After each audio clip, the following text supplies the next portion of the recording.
Zimkhita Khumalo, and I am a grade 11 student. Some of you guys in here are older than me, some way younger. Yeah, and some of you guys may know me from a mini series on TikTok called Study Tips from a Random Stranger.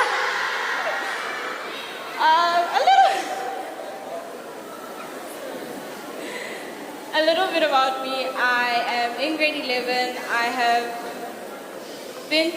I've been making study content for about a little bit over a year now. And I have reached over 200,000 followers helping people.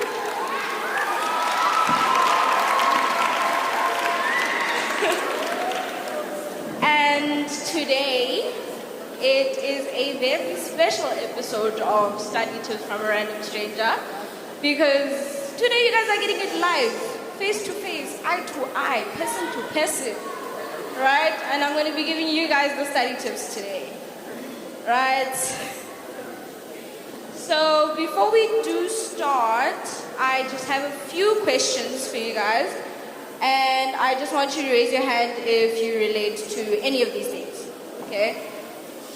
How many of you in here have studied for hours but then forgot everything once you got to the paper?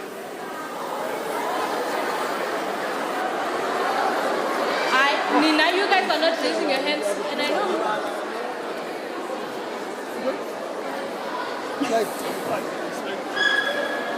How many of you have sat down at your desk, you're studying, and then you caught yourself reading the same page 3 times?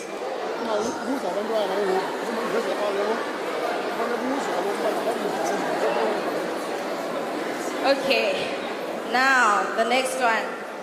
How many of you took out your highlighter, you're like, okay, we're gonna study, and then I'm gonna highlight everything important here, and then you highlighted every single thing there.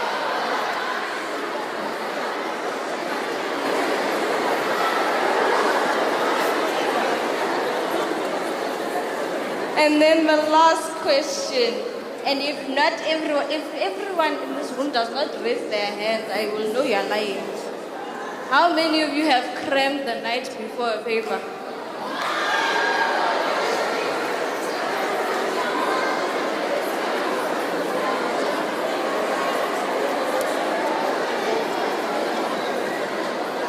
So, guys, one thing I can tell you guys is that studying for hours and hours and hours does not mean that you are being productive if you are not getting anything out of it. Studying for hours does not mean that you are learning anything. If anything, you are probably wasting your time because you're not getting anything out of it. And so today I was like, okay, let me give you guys a few study tips. Some of you guys may have already heard them from me on TikTok, and you're gonna hear it again and again and again. But we can get into the first one. So the first study tip I have for you guys, and I've said this in about 3 videos already, is spaced repetition, right? This can be used as a timetable in a way. I think you guys have heard me. I've had a video on it before as well. So spaced repetition is where you review information over increasing periods of time instead of doing it all the night before a paper. I know no one in here feels the need to study a week before a paper, 2 days. We all want to study when now the pressure is getting real. Like, okay, now I feel the need to study. But the way you can handle that is by using spaced repetition. It's where you divide your work and then, blocks everywhere. So firstly, for example, today in class you learned something. Tomorrow, when you get home, you review it. Tomorrow you're gonna review that same thing. Next week you're gonna review it again, just so that you can get it fresh in your mind. And then the next week after that, again you're gonna review it. This helps your brain remember the information because when you cram everything the night before a paper, you are overloading your brain with information. Your brain needs the time to shift all that information from your short-term memory to your long-term memory. And I think all of us during a paper, we all need our long-term memory, not short. The next one that I want to give you guys is the Pomodoro technique. This is where you don't now study for hours and hours and hours and then you don't take a break. And it's also not where you take a break for 3 hours, because that's not a study break. So the Pomodoro technique, how that works is pretty much you study for 25 minutes. If you can, longer, sure. 25 minutes, you take a 5-minute break. Study again for 25 minutes, you take a 5-minute break. This allows your brain to at least have time to rest. Fun fact, at school, you use the Pomodoro technique.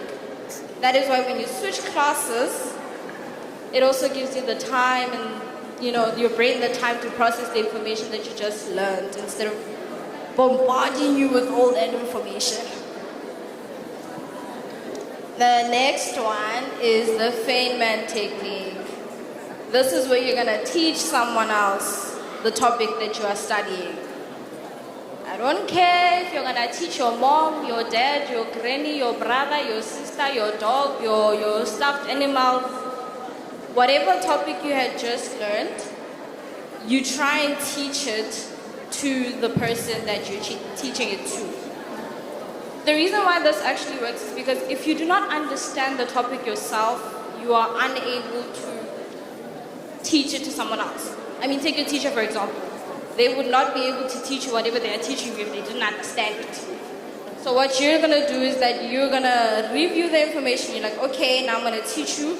This is the ABCs, A, B, C, D. Once you forget that E comes after D, you go back to your information. You're like, okay, this is what I forgot. This helps your brain remember the information that, it helps you find the gaps and where you're struggling and what you don't remember. Right? So that's that. Then we have something called memory palettes. I didn't know about this one. I just learned about it as well. So memory palettes is where you associate information with familiar places in the house. Alright? For example, for those who do life sciences or any other subject with heavy content of information, you take that, for example, you use the cell membrane. You take the front door of your house, you're like, okay, when I see the front door of my house, I'm going to start reviewing this is what is inside and that and that and that. Then when you're in the kitchen, you start reviewing the nucleus, you're like, okay, now this is what's in the nucleus, is this, that, and that, and that, and that. And then when you're in the lounge or in the sitting room, you review everything else, that has to do with that. That's because your brain easily associates information with certain places. Your brain easily remembers certain places. I mean, I don't think anyone in here would forget what their front door looks like at home. Then the next one is your retrieval practice. This is where you test yourself without looking at your notes. I know this method as blurting, and how it works is that you study, you do what you need to do, you close your notes. After you close your notes, you try and write down every single thing that you can remember. When you forget, don't open your notes. First try and finish everything that you can remember. When you're done, you can be like, okay, open your notes again. You're like, okay, this is what I forgot. And then that easily helps your brain remember because, you're like, okay, no, there's that one thing I kept forgetting. Then you're going to remember it like, oh no, that's the one I kept forgetting the whole time. And then we have active recall. This is the one everyone should be using, including myself. This is where you actively recall information to yourself. You close your notes, you're like, okay, this is that, is that. When you actively recall information, it forces your brain to remember. Just reading it does not help. Those who sit with the textbook open and you're like, okay, I'm reading it and I'm studying, you're wrong. You're wrong.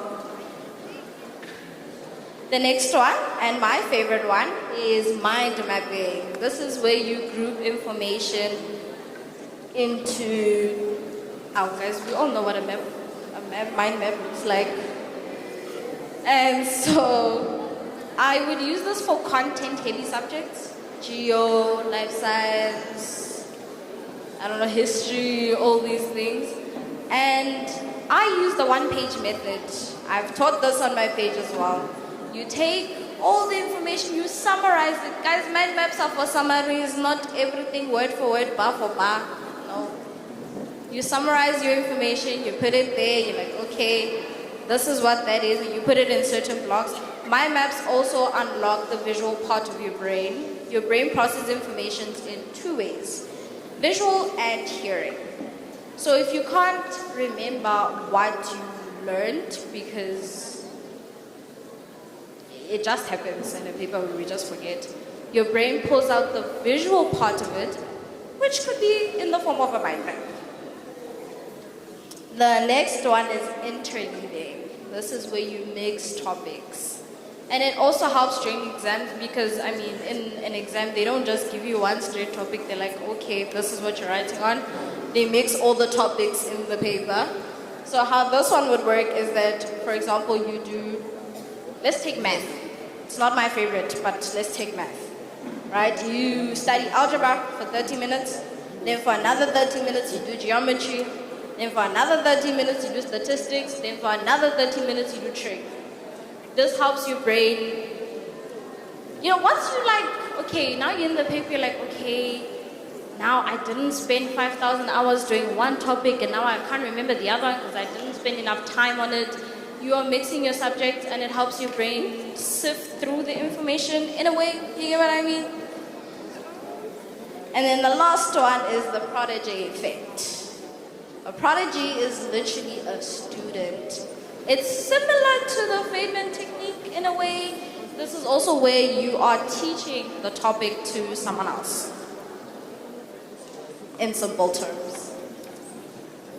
And so now I'm going to tell you guys which technique is best for which, you know.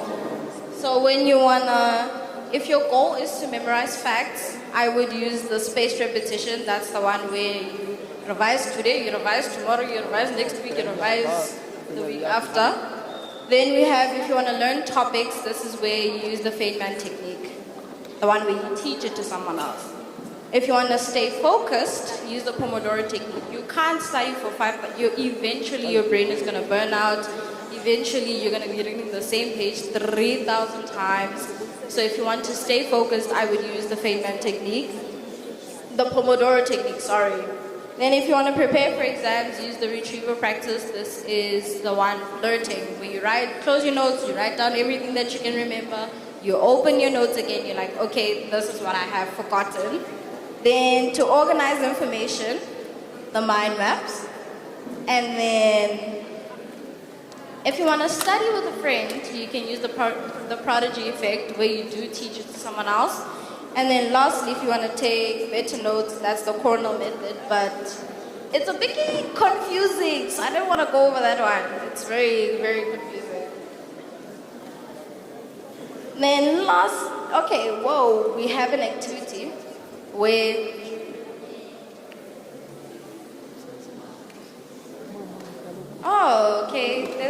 there's a prize. There's a prize. What's going on? I sent you a box here. Can you hear me? All right. A big round of applause for Zimkhita. There was lots of nodding and hands up and all that stuff throughout her presentation. Thank you so much, Zim. Appreciate it. She traveled all the way from her hometown. First time MTAT, first time in the Eastern Cape. Malo. All right, we have a beautiful prize here that is like a survival guide for exams and when you're studying. There's so many things in here, personalized gifts from Lihle, some snacks and really cool stuff in here. Uzim is going to decide what question she's going to ask, and then you're going to decide who from the crowd is going to answer and be a winner. So it can be from any of the study techniques that you focused on now, and we'll see who's lucky. So, the question I have for you, and we're not going to raise our hands if we don't know the answer. Yeah. Yeah. The question I have for you is, which study method is best for organizing information? Oh. Did you see a hand up first? I think it came from middle center. In the front row there. All right, Buti. It's your time to shine. Okay, Zimkhita is going to ask the question again. Please face the crowd. So the question is, which study method is best for organizing information? The best study method for organizing information is mind maps. All right, it's a winner. Please stay on stage and take a picture with the Zim. Lihle, if you could please join us for a picture. We just need Lihle, and you also get a medal from the 100K Teen Challenge. Lihle is going to come on stage and present it to you, Zim, if you could stay for the picture as well.